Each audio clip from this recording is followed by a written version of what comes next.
Hola, ¿cómo están todos? En este video les voy a explicar el ejercicio 3 de la guía de métodos de aproximación de raíces. ¿Sí? La idea de esta guía es realizarla con el software GeoGebra, el mismo software que estuvimos trabajando para la parte de polinomios de Taylor y series de potencia. Traten de bajarse, se descarga, para los que no lo descargaron la primera parte, si ustedes colocan GeoGebra, la versión 5.0 la pueden descargar de manera gratuita y es compatible con cualquier versión de Windows. En el ejercicio 3, que justamente uno de los alumnos me lo consultó en el foro, habla de lo que son los puntos fijos de una función, ¿sí? Dice, bueno, supongamos que una función f está definida en un intervalo i, un número c es un punto fijo de la función, si f en c me da c, o sea, si la función no cambia, o sea, la imagen de c me da c, la función no cambia al valor en donde se aplica, ¿sí? Esto es, c es un punto fijo de f si f aplica c a sí mismo. ¿Sí? La función identidad tiene a todos los subpuntos, a todos los números reales, estarían siendo puntos fijos de esa función. ¿Sí? Para poder determinar los puntos fijos de una función de manera gráfica, lo que se hace es graficar a la función y graficar la función identidad, porque justamente como mencioné recién, la función identidad deja todos sus puntos como puntos fijos. En aquellos puntos donde la función corte a la función identidad, esos serían los puntos fijos. Puede tener más de un punto fijo la función, ¿sí? Bien, o también puede ocurrir, como dice acá, que no tenga puntos fijos. Acá hay un resultado que les menciona que si tengo una función que es continua, ¿sí? En la cual aplica el intervalo AB en el intervalo AB, ¿sí? Entonces se puede asegurar bajo esas condiciones que la función va a tener al menos un punto fijo C en AB. O sea, voy a tener al menos uno. En el ítem A de este ejercicio me pide que compruebe gráficamente que la función no tiene ningún punto fijo y que la función gen x igual a x cuadrado menos 2 tiene dos puntos fijos. Para poder comprobar eso, fíjense, yo ya tengo GeoGebra abierto. La función es la f es x al cuadrado más 1, entonces la incluimos en GeoGebra. F en x igual a x al cuadrado más 1. ¿Sí? Y también colocamos la función g, que es la que me da x al cuadrado menos 2. La roja es la g y la que está media en grisecito es la f. Bien, me dice que tengo que comprobar gráficamente que la función no tiene ningún punto fijo, la f. Entonces lo que voy a hacer es graficar la función identidad. Y igual a x. Bien, fijémonos que si yo hago la intersección, ustedes tienen este comandito que es intersecta objeto-objeto. ¿Sí? Acá está medio corridito. Bueno, ustedes empiezan a poner inter y ya les aparece todo. Intersección objeto-objeto, eligen esta opción. Esperen que ahí me fui. Entonces ponen interseca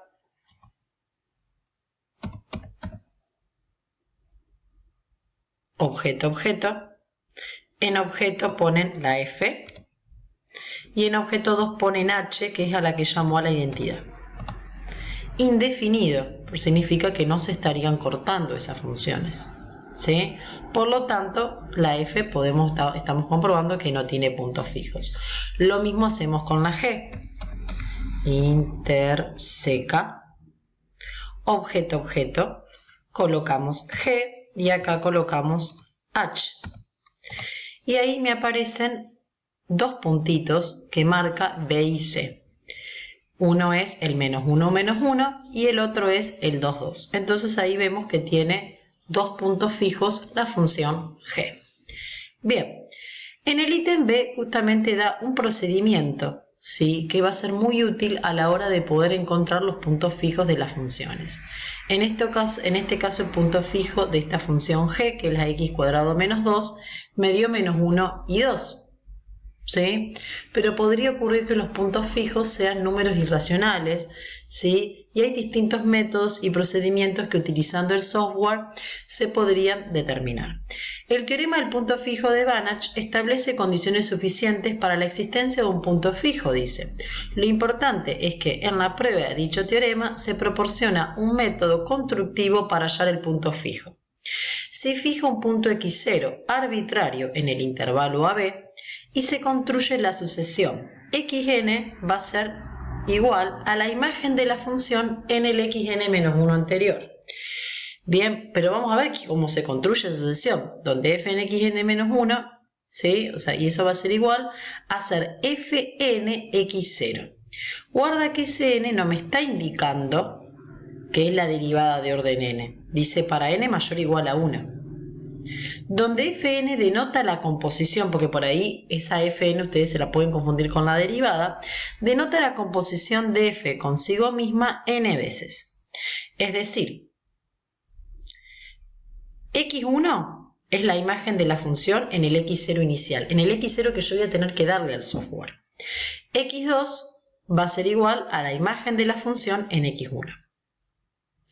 Bien, o sea que es hacer f en f, o sea, hacer la f compuesta con la f evaluada en x0. Y para cada n natural se va a tener que la xn va a ser igual a componer n veces a la función en el x0. O sea, yo voy a hacer f en x0 y se me va a dar el x1. Para calcular el x2 hago f en x1. ¿Sí? El punto fijo c es el límite de esta sucesión, me dice. Es muy importante señalar que el punto fijo no depende del punto inicial. Es decir, el punto de partida x0 puede ser cualquier del intervalo AB.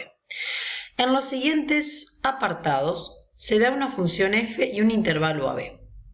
Para verificar que f tiene al menos un punto fijo en el intervalo, grafica f y la recta igual a x.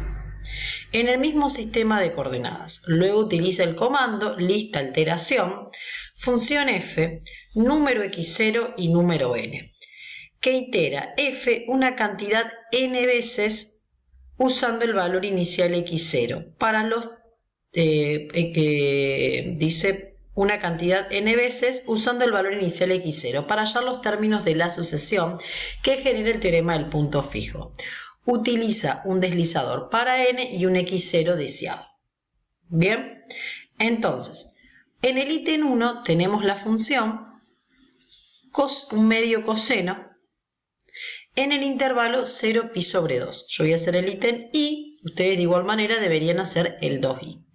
Entonces, primero tengo que comprobar que f tiene al menos un punto fijo en ese intervalo, en el 0 pi sobre 2.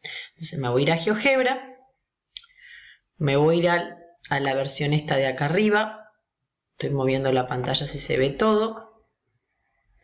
Archivo nuevo. Voy a abrir un archivo nuevo, no guardar, ustedes si quieren van guardando todos los archivitos. Acá ponemos f en x igual a un medio, era un medio,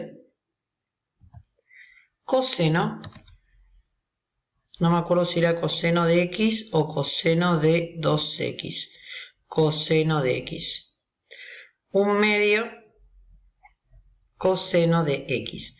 Le aparece así, yo le pongo sin los.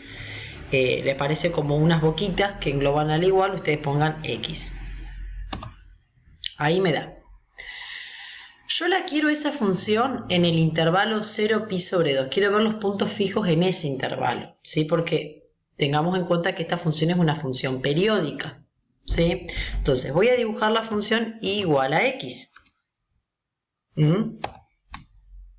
Bien. Ahora hago interseca objeto, objeto. ¿Qué objeto? La f con la g, que es la identidad. Lo mismo que hicimos antes. Ahí. Con la g. Y me aparece 0,45, 0,45. Posiblemente siempre por defecto el software me va a dar 2 cifras decimales. En esto que es el cálculo de raíces, yo lo que les recomiendo, ¿sí?, es que ustedes agranden la cantidad, o sea, coloquen más cifras decimales que las dadas, ¿sí? Bien. Entonces, van acá al menú. Yo al menú lo tengo en el costadito. Hay algunas versiones que lo tienen acá arriba, en esta ventana superior de acá arriba, ¿sí?, arriba de justamente estas ventanitas. Yo acá hago clic, configuración, ¿sí?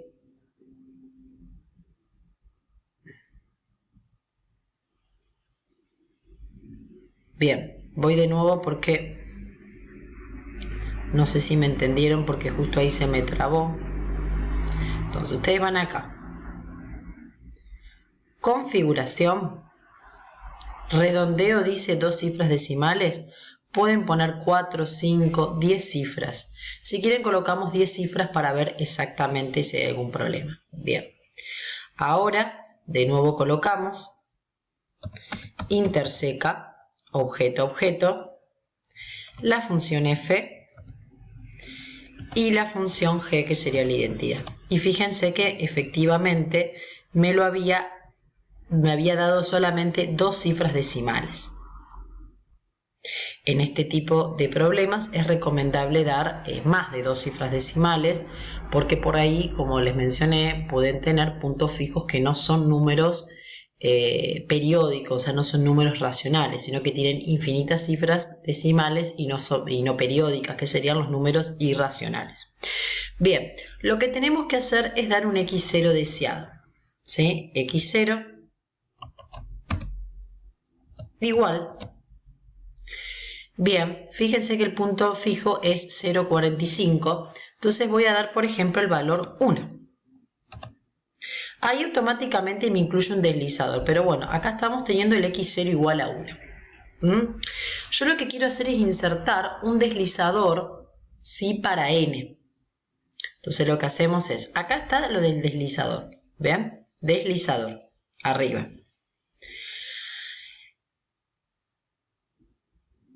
Selecciono la ubicación, hago clic en cualquier parte de la pantalla y me aparece nombre del deslizador, lo voy a llamar n al nombre del deslizador. Va a ser un número entero.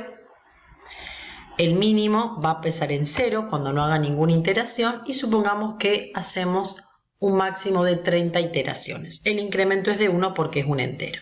Ok. Bien. Entonces, luego utilizamos el comando lista alteración, como menciona en el libro. Lista alteración, como comenta, perdón, no en el libro, sino en la guía. Acá, lista alteración. Ni bien yo empiezo a escribir, ya me empiezan a aparecer los comandos. Función. Mi función es la f. Mi valor inicial es x0. Y el número de iteraciones es n. Fíjense que la iteración está en 1. Entonces, fíjense cuando está en 0 la iteración. Cuando está en 0 la iteración, ahí me apareció esto, vamos a borrar. Bien, cuando está en 0 la iteración me aparece solamente 1, que es justamente el x0. Si yo la comienzo a mover, una iteración ya me da el primer valor que tiene justamente esa sucesión. Ahora lo vuelvo a mover. Voy a apretar este play y me va a ir generando todos. Miren, 2, 10, 11. Si yo acá corro esta ventanita de acá,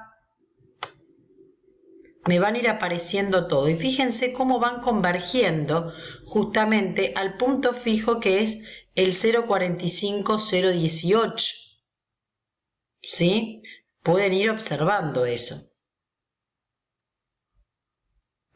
Fíjense que si ustedes van hasta 30, que es la cantidad máxima de iteraciones, y ven todos los valores que toma, se va acercando cada vez más al punto fijo que es 0,45,018, 0,18,36, y bueno, y fíjense en que a medida que van aumentando la cantidad de iteraciones, se va aproximando cada vez mejor al punto fijo.